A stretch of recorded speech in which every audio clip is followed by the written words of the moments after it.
Çay içelim. Девочка из города Караганда, жумаясың мен караганда, сен дегенде жүрек соғат, ойнағандай барабанда.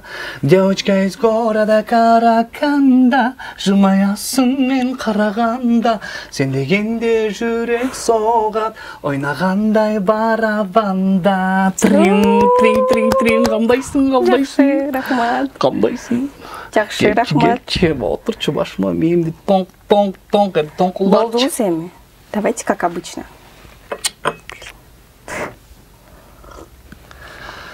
Саламатсыздарбы, Жалпы Залкар YouTube каналының катталуучулары. Кайрадан эле биз чай ичебиз. Бүгүнкү чайыбыз өтө өзгөчө, өтө ысык. Себеп дегенде биздин жаныбызда блогер, таланттуу кыз Нуркыз. Рахмат, чакырасыз. Чоң рахмат, жакшымын. Гүл кандай экен? Бул необычный гүл, өзгөчө гүл. Виш. Виноград. Чоң рахмат. Ха-ха гүлмес дегенде. Эң биринчи необычный цветок в моей жизни.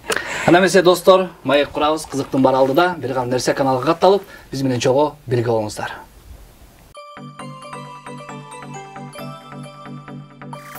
Gelin. Çay içelim.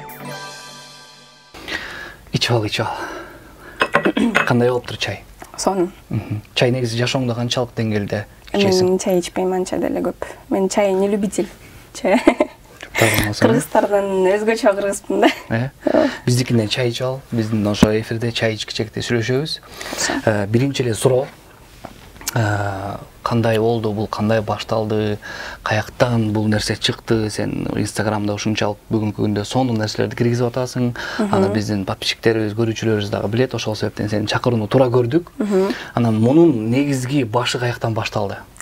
Эң прям түпүнөн келсек, эң башынан баштасак, мен искусство, актерство, эстрада жака эң башынан эле жакынмын, бала кезимден эле. Помню, мектеп кезинде эле жүргөндө стихи, анан ыр-пыр дегенде эле мен чакырчу да мектептен, чана ошондон баштап эле кыялданып келгем да, ырчы болгум келет, анан актриса болгум келет деген жака. Анан мектеп бүтөөрүнүн алдына үйдө эметигим эле ата-энелер эмет баштайт эмеспи, сен деген адам болушуң керек, анан кийин акча табышың керек деген обычный немелерчи. Анан кийин уже мындай, ладно, хорошо, мен блогермен эмне кылып табам, актриса болгондо эмне болом деп уже мындай как взрослый начала да эметипчи, баарын ойлонуп. Потом ОРТ деген балекет бар экен, ал ОРТ башталганда уже нерв болуп, я уже не могла уже думать ни о чем, ладно, бүттү, эмне болсо ошо болсун деп. Потом ОРТны бердик. Эмеге Кагустага бермекмин, Лечфакка бермекмин, стоматолог болмокмун, анан кийин ортем кыялга ашпай калды. Негизи орто 100дөн 10 чыгат го, анан меники 100гө даже жетпей калды. Анан болбойм, мамдар менен үйдөн кубалап жашат го деп, анан бирок жок, мен эме поддержкам эң биринчи мамам болду. Мамам үйдөгүлөрдүн эчтеке болбойт, анан жашооң токтобойт деп, анан ошондон кийин бирок мен орто бергичекти мен мындай экиге бөлүнүп аткамда, либо стоматолог медакадемия, либо актерский деп, по-любому экиге эметип аткамда, но по-любому меня тянуло к актерскому, да. Потому что мне все равно это нравилось и жакын болчу да. Анан кийин болсо орусча, кыргызча сүйлөй берейин. Да, конечно. Анан кийин болсо орто берилди, бүт бар тапшырылды, бүт бар документтерди алынды. Анан кийин эң биринчи университетке эле бардык. Университет культуры и искусства имени Бибисары Бешналиевой. Ака барып эле сразу эстрадныйга бардык. Эстрадныйга барсак, эстрадный кабинетке киргиздик, как обычно киргизип, анан пианиного отургузуп коюппан мен. Ошо эле пианино өмүрүмдө көрбөгөн, анан кийин ойно деп атпан. Эмнени ойнойм десем, эмнени билесиң деп атпан. Хорошо деп атпан. Бир-эки мен ойносом. Жок, бул кыздыңардын слуху жок экен, эстрадныйга тапшырбайт деп чыгарып салып атпайбы. Анан мен деп, мага биякта да жок, кайга тапшырасың деп мага баштады. Анан кийин эмеге жолугушуп калдык. Назым Байкеге, Назым Кенжеболович. Назым Кенжеболовичтан чыгып эле, кайка тапшырасыңар, эмне тапшырдыңарбы деп эле ошентип калды. Билбей атабыз десе эле, жүр бас, мен билем сени кайка тапшырышың керек деп эле. Болмон жетип эле социально-культурная деятельностька киргизди, социально-культурная деятельность. Ошакка тапшырдым. кирип келип эле сразу староста кылды мени, анан кийин кураторум алмашып, мен да алмашып кеттим, куратор мени жактырбай эле шыксанда да мындай эме болуп кетти да. Ошо жака тапшырдым. 3 курска чейин кармалдым. 3 курска чейин кармалып, анан эмне болуп кетти билбейм, блин, орустар айткандай мача в голову ударила деп коет го. 3 курстан да кетип калдым, аяктан да бир нерсе болуп, билбейм. За границу надо было уехать, работать, не работать, ошентип ташталып кетти анысы. Ал убакыт 1,5 жылдай болду окшойт.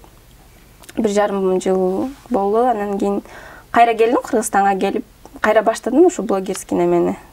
Анын арасынан актерское мастерство деген курстарга барып калдым. Анда кайсы ошол жакта. Ушул жактан поподробнее кененирээк десең. Биринчи курстун аяктарында, экинчи курстун баштарында мага эме керек болду да. Эне десем, актерское мастерство кичине көбүрөөк керек болду. Анан кийин учителер, эме преподавательдер айтып калды, бир нерсеге жазылбайсыңбы, ушинтип барбайсыңбы деп. Анан интернеттен болуш керек, ооба көрүп калдым. Залкар продакшн дегенге актерское мастерство балдар чогултуп атабыз деп, анан ошока барсам эле сиз отурасызбы? Болотбек агай деген, анан Эрмек агай окутуп башташты, ооба. Ал дагы аябай мага жардам берди. Анткени ушундан баштап эле мен аябай кармалдым да актерское мастерство дегенгечи. Молодец. Ар дайым ошондой болсун. Биз да сени көрүп, биз дагы сыймыктанабыз. Биздин окуучубуз эле деп. Анан сенин ашифаң эмнеде? Эмне? Ашифа дегенде мындай жалпак сөз менен айтканда фишкаң. Фишка блогерство? Блогерствода фишкаң эмнеде? Менде башында мындай, мен билбей айткамда, кандай темада снимать этиш керек, эмне кылып тартыш керек, анан мынтип ушу мен эмне деп коет эле, кармалап келатып эле бир мындай эмени кармадым да, нитти кармадым да.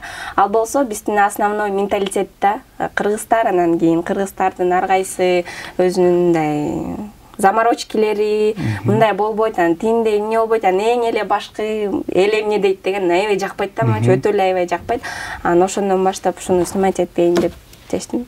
Молодец. Салыштырып. Так, анан айтсаң, бул азыр жакшы видеолорун чыгып атат, күндөн күнгө просмотр болуп атат, сонун биз да көрүп атабыз.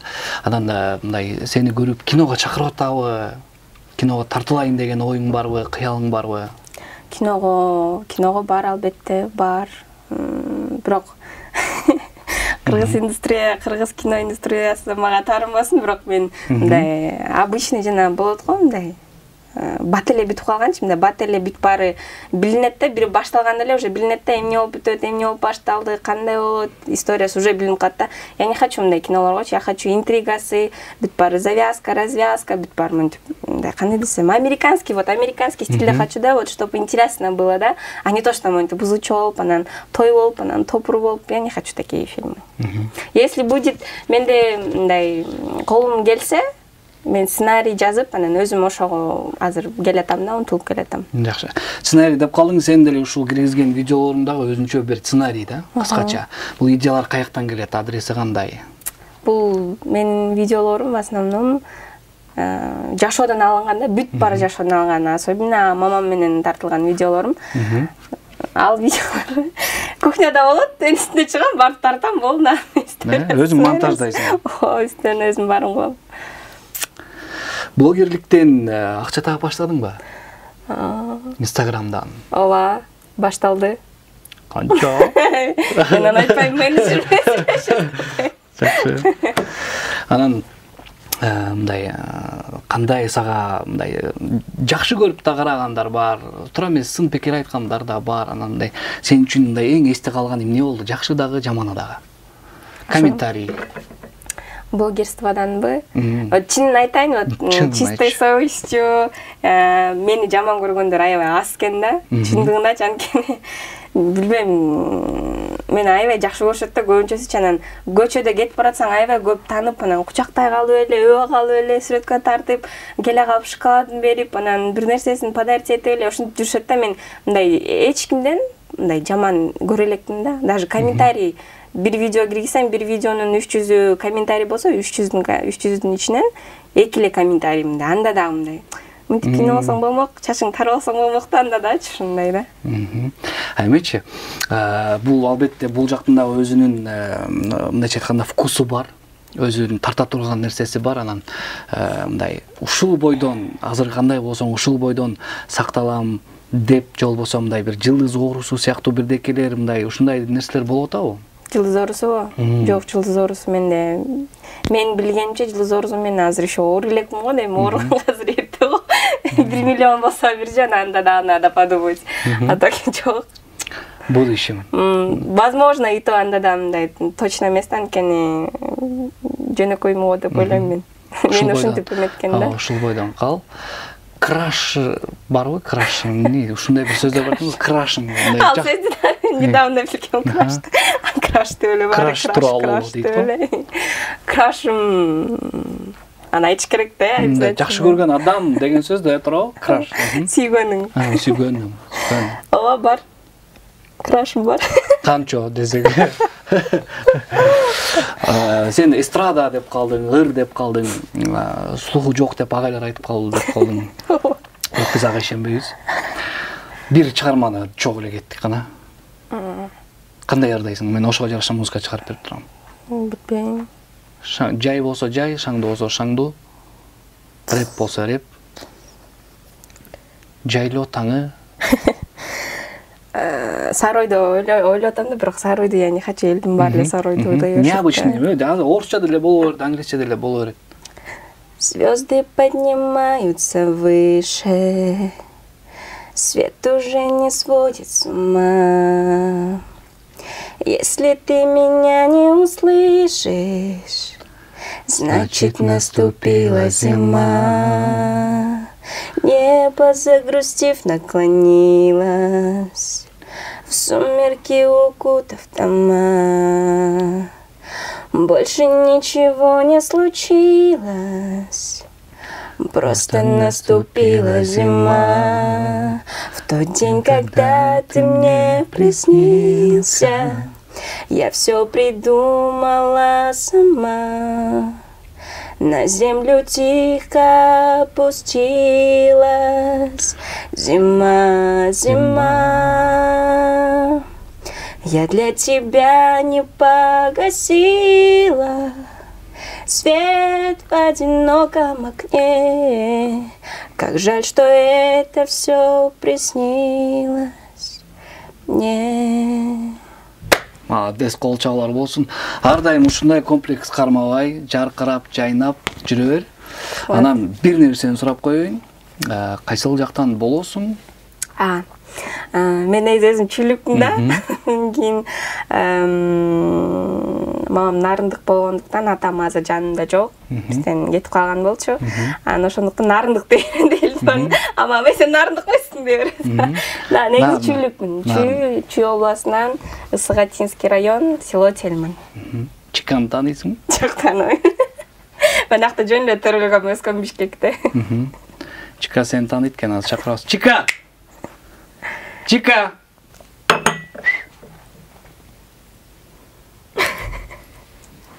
Кандайсың? Жакшы. Бул сенин поклонник? Окумуштуу поклонник. Айтчы сөзүң болсо айтып, ырларың болсо нетип албайсыңбы сразу? Пол эми? Блогер. Блогер дагы бүт. Сиздин байындарыңыз аябай жагат. Рахмат. Не? Сүйүң айтпайсың, айта албайсың болу эми бат-баттан. I love you. I need you. Будешь моей. Не, жооп берип койчу. Нет, не буду. Күнүм берип коңуз. Жок. Бермек Бул багаж. калыш сен бар, жакшылап даярданып кел, барып тур. Жанаатан бери отурам го. Отуруп тур эми до конца. Ушундай. Гүл бергендер көбөйдү. Ооба, көбөйдү. Бирок жүрөгүм бир эле гүл бар.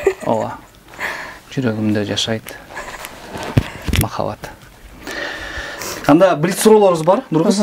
Ошол суроолорубузга жооп берип кете бересиң, кыска, нуска, өзүңө ылайыктап. Тажалсыңбы дейт. Тажал бүт эле аял затта тажалуулар болуш керек, албетте. Бар. Канча процент? 0,100. Так. Ак аюунун териси кара болобу же? Ак аюунун териси кара болот. Кара аюунун териси? Кара үйдүн терезеси? Териси. Кара уйдун териси? Кара аюунун терезеси. Кара аюунун териси. Турасы ушул. Кара аюунун териси? Кара болот. Кара болот. Туура. Кайсы супергеройго турмушка чыгат элең? Супергерой ал мистический, да. Ошо жинисне. Эмеге? Гладиатор деп койсун.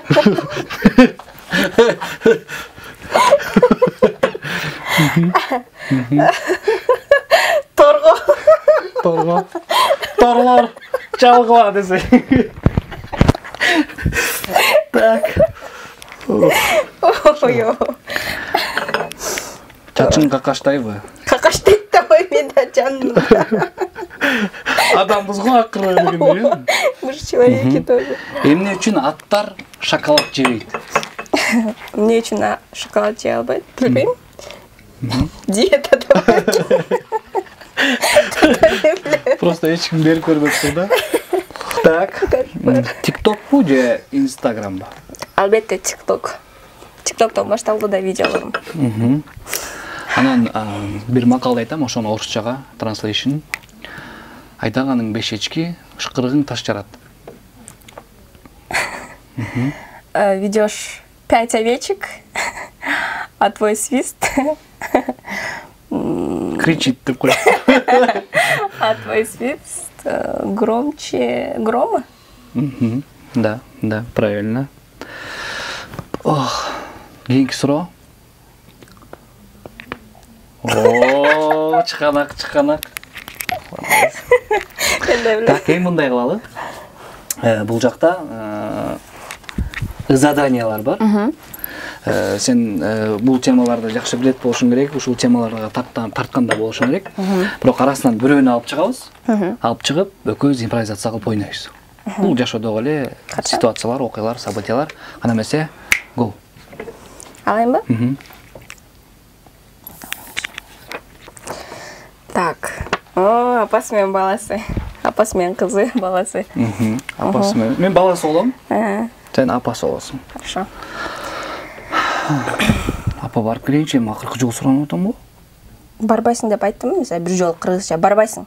Болду, кайра башыңды ұрып бербей. Билет кой. Берким Нурбектин мамасы деле жакшынакай эле жиберип атпайбы? Нурбектин мамасы терезеден секир десе, сен да секиресиңби? Болду, отур үйдө, бар. Uydu sağıp gel.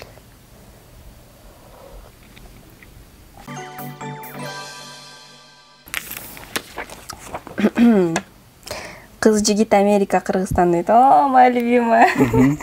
Демек, Америкада кандай, Кыргызстанда кандай, э? Биринчи Американы сен айтып беле. American, oh, my love. How to get to Brighton Beach? I don't know English languages. Come to the Blackboard, take one. I'm looking for a job. Англисче сүйлөйсүзбү? Жок, кыргызча эле сүйлөйлү. Просто английский интонациялар менчи.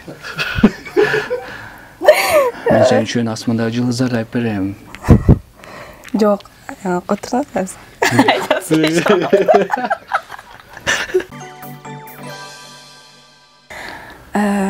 Джек, жанакы сен айтып атпадың белем?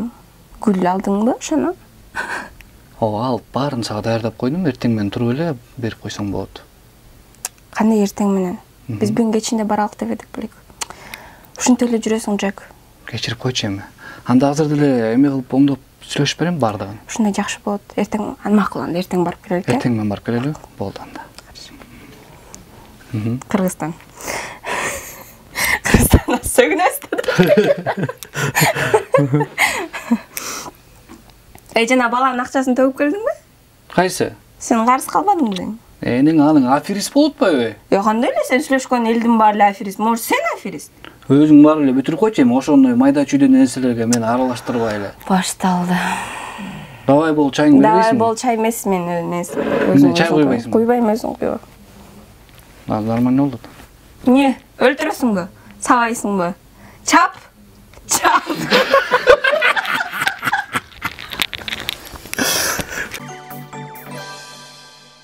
Урасың, сабайсың дейт качты. Можешь жена сатана дейт. Элдин баары эле мендей болбойбу, зыңкыйбы я. Карачы, баарын даярдап койдум. Так, тосум бар, деген бар. Конвертке акчаны салып койдум, кошумча 5000 сом. Канча? 5000 сом? Алар эмне бала төрөттү эле 1000 сом жетет мен. Ой, жаман Кой көрбөй. эмес, койчу. Жок, 1000 сом жетет. Өткөндө эмелеричи? Жок. Мынакей артында эчтеке жок экен, ама 1000 сомду кошуп берип салсаң все жетет. Эме болуп калат да тиги? Жок. Болот ошо 1000 сом. Кредит төшүш керек. Билесиңби, ушуну бизде дагы бир жол. 10 000 сомдон чогултсак. Ошкине туура айтасың. Көрдүңбү? Өз деле өткөндө жмоттон койгоду эле. Болот анда 1000 сомдон эле берейин. Ай молодец, чыкалак. Кеттик анда болбойсуң мен баштап. Дагы эле боёп элексиң. Коштошууга колум барбады деп. Чоң рахмат. Силерге рахмат. Ушундай убактыңды бөлүп бизге келип, маек куруп бергениңе, сага биз ар дайым жардам бергенге, көмөк көрсөткөнгө, колдогонго даярбыз. Залкар Продакшн студиясы 24 саат бою эшиги ачык. Келип каалаган маалыңда чай пай ичип, ичкен чайлардын ичиштерин жууп берсең. Анан биздин студиянын атынан кичинекей белек, китеп. Чоң рахмат. Барганда убактың болгондо китеп окуп тур. Сен китеп окуганды жактырганыңды да билебиз. Бизде окуп жүргөндө да староста элең, университетте да староста дедиң, жашооңдо дагы староста болуп жүрө бер. Рахмат. Эркин микрофон. Мени чакырганыңарга чоң рахмат. Бир жолу келгениме аябай кубанычтамын. Силерде өркүндөп, бияка Иван Ургантты чакырып, Иван Ургант менен, не знаю, Бейонсе менен чай ичкиле, ушинтип китеп берип, силерге ийгилик. Ошо. Өркүндөй бергиле. Айтканың келсин. Достор, биздин башкы демөөрчүбүз Кут Курулуш компаниясына ыраазычылык билдиребиз. Албетте кийинки келе турган коногубуз сиздердин тандооңуздар менен болот. Андыктан лайк басканды, каналга катталганды жана албетте ким келе турган жазганды унутпаңыздар. Кийинки эфирден көрүшкөнчө саламатта калыңlar.